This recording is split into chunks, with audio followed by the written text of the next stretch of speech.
और नजर खास बात आंध्र प्रदेश की सुर्खियों पर।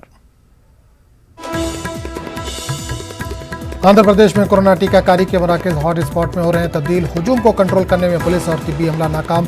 सेंटर पर तवील कतारें, टीकाकारी में ताखीर पर अवाम बरहम।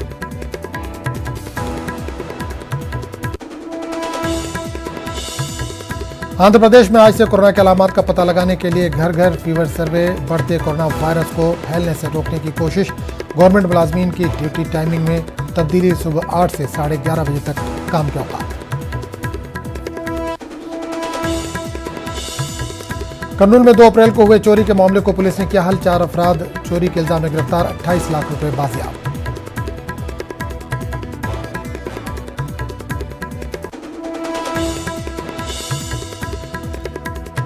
कड़पा पुलिस ने लाल संदल के स्मगलिंग को किया बेनकाब। 50 लाख मान लेती संदल और कार जब्त। 6 मुलजमीन गिरफ्तार।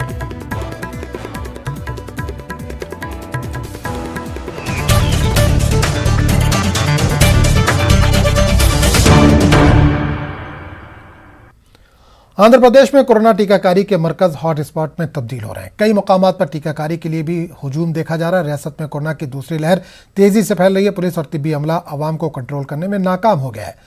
सेंटर्स पर कोरोना गाइडलाइंस की खिलाफ वर्जी हो रही है। लोगों का कहना है कि टीकाकारी के लिए टोकन दिया जा रहा है, लेकिन दिए गए वक्त पर टीका नहीं लगाया जा रहा है। सेंटर्स पर तवील कतारें देखी जा रही है। ताखिर पर अवाम का गुस्सा फूट पड़ा। हुकूमत और इंतजामिया को तनकीद का निशाना बनाया।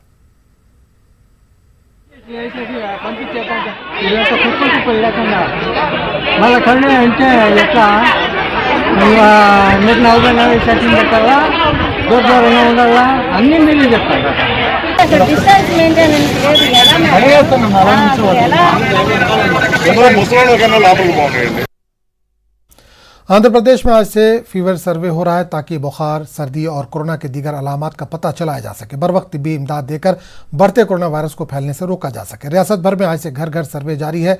ग्राम वॉलंटियर्स और आशा वर्कर्स ANM पर मुश्तमिल टीम सर्वे कर रही है। सर्वे के दौरान आवाम को कोरोना टेस्ट, टीका और इलाज में मदद की जाएगी।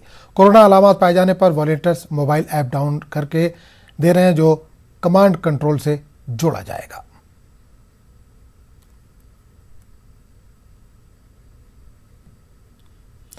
कर्नूल के रुकन असम्बली हफीज खान ने दिल्ली और उड़ीसा हुकूमतों की जानिब से आंध्र प्रदेश से आने वालों के लिए सख्त पाबंदियां लगाने पर नाराजगी जाहिर की। इन्होंने बताया कि रियासत में N440 के वायरस को लेकर बदनाम करने की कोशिश की जा रही है। इन्होंने अपोजिशन लीडर चंद्रबाबू नायडू को भी तनकीद का निशाना बनाया।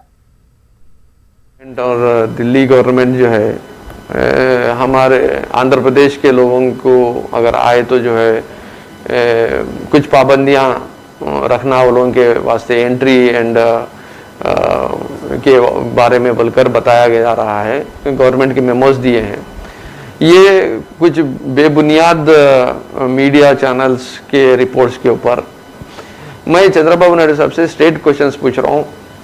ये N440 के जो वेरिएंट है, इसको CCMB जो है ऑलरेडी बोल डाली कि ये वेरिएंट आज से 3-4 महीने 5 महीने पहले से है। ये कुछ कमज़ोर वेरिएंट है। इससे कुछ जो है जो 15 टाइम्स फास्ट तरीके से जो फैलता बल्कि बोल रहे वो चीज़ नहीं है। ये चीज़ में ये डबल म्यूटेंट वेरिएंट नहीं है बोलकर ये सब चीज़ें उनको मालूम रखते हुए भी आंध्र प्रदेश के आवाम को और आंध्र प्रदेश की गवर्नमेंट को उनको सताने के लिए, उनको तकलीफ देने के लिए ये चीज़ जो है उन्होंने कर रहे हैं। ये बहुत गलत है। कोरोना की नई शक्ल N440K पर चंद्रबाबू नायडू के रिमार्क्स पर कर्नूल में मामला दर्ज किया गया है।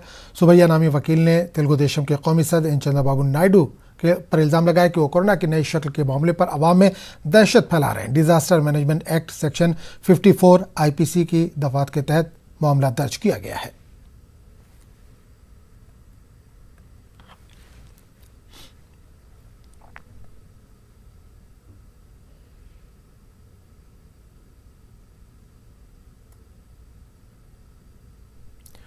कर्नूल के कदीम शहर में वाक़ मस्जिद ताहिर गुलशन में जुम्मतुल विदा का एहतमाम किया गया। हुकूमत के अहकामात के मुताबिक सिर्फ चंद अफराद ने ही नमाज जुमा में शिरकत की।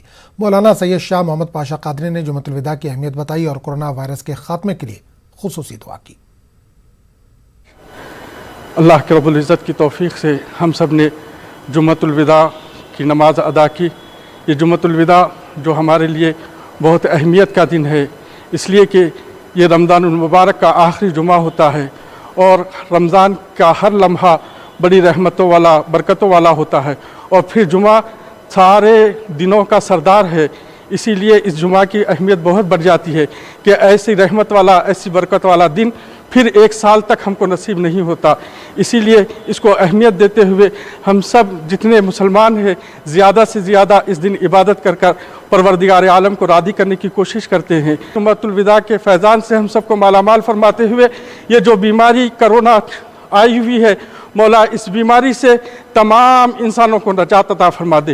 ये बरकत वाला दिन है, ये नजात वाला महीना है। इस महीने में, इस दहे में तू बंदों को जहन्नम की आग से नजात अता फरमाता है। तो तेरी बारगाह में दुआ करते हैं मौला इस नजात वाले दहे के सदक़े में मौला कोरोना से हम सबको नजात अता फरमा दे, इस बीमारी से हम सबको नजात अता फरमा दे। लोग परेशान हो रहे हैं, ऑक्सीजन के लिए तड़प रहे हैं। मौला तेरा लाख लाख शुक्र है, बग़ैर मांगे हमको ऑक्सीजन अता फरमा रहा है और हम तेरी बारगाह में भीख मांगते हैं कि मौला जितने इससे परेशान हैं उन सबको शिफाए कुल्ली, शिफाए दायमी अता फरमा कर मौला सरफरादी के मुआमिले फरमा दे। और जिला अनंतपुर के रायदुर्ग में मक्का मस्जिद के नौजवानों ने 100 गरीब और मुस्तहिक अफराद में रमज़ान किट्स तकसीम की। इस किट में चावल, आटा, शक्कर, खोपरा, सेवैयाँ, तेल, घी और दीगर ज़रूरी अशिया शामिल थी। इस तकरीब में बल्दिया commissioner B Jabbar Miyan, urban circle inspector doctor Mansoor Ali Khan और गवर्नमेंट काजी मोहम्मद सैफुल्लाह और दीगर शरीक रहे। इन्होंने कहा कि गरीब मिस्कीनों की मदद करने से अल्लाह राज़ी होता है और रिस्क में इजाफा होता है। मज़हब इस्लाम गरीबों की और मिस्कीनों की मदद करने का ही सबक देता है।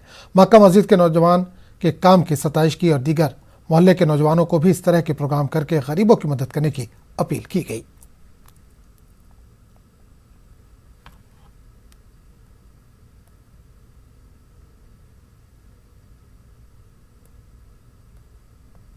मुस्तफा सल्लल्लाहु अलैहि वसल्लम ने बताए हुए हैं।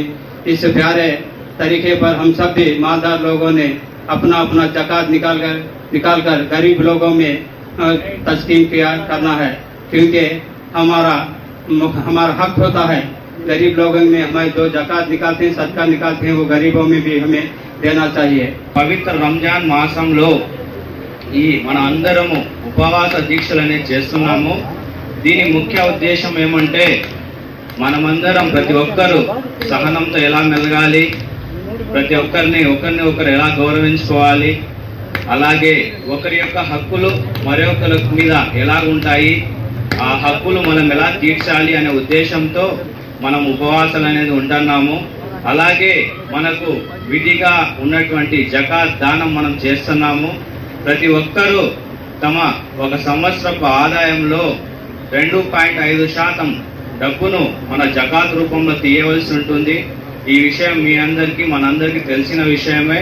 దీని యొక్క ముఖ్య ఉద్దేశం ఏమంటే మన సమాజంలో పేద ధనిక అనే మధ్య వ్యత్యాసం తగ్గించి అందరూ ఒకరినొకరు సహకరించుకోవాలనే ఒక ఉద్దేశంతో ఇది మనకు నిర్ణయించడం జరిగింది। ఆనందించదగ్గ విషయం, ఎందుకంటే ఎక్కడైనా కార్యక్రమం జరిగితే ఒక పద్ధతి ప్రకారంగా లేకోకుండా గుంపులుగా ఉంటారు।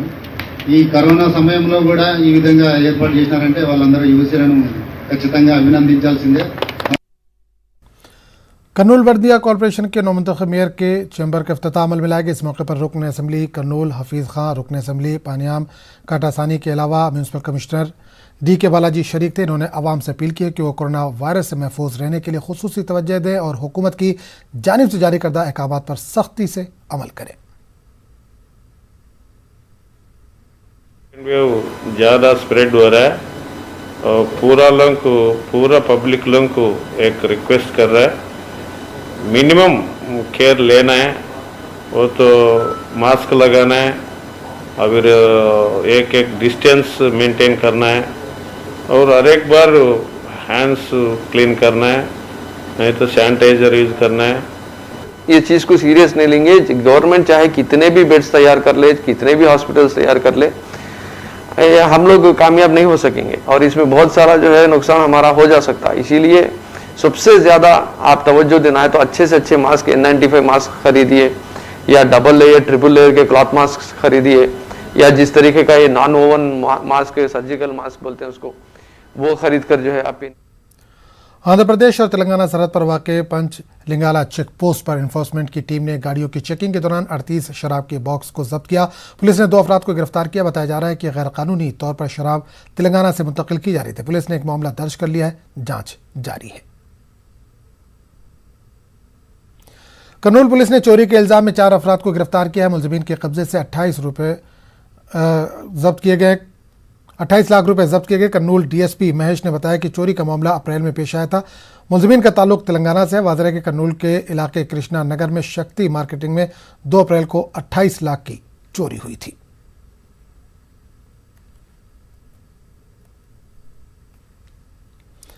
कल्पा पुलिस ने लाल संदल की स्मगलिंग के रैकेट को बेनकाब किया। पुलिस ने संदल की स्मगलिंग के इल्जाम में 6 अफराद को गिरफ्तार किया। मजीद अफराद की तलाश जारी है।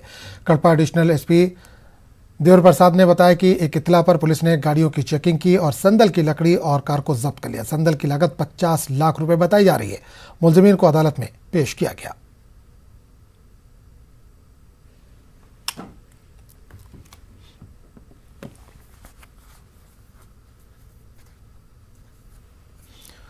तो इस बुलेटिन में फिलहाल इतना ही। अगले बुलेटिन में आपसे फिर मुलाकात होगी।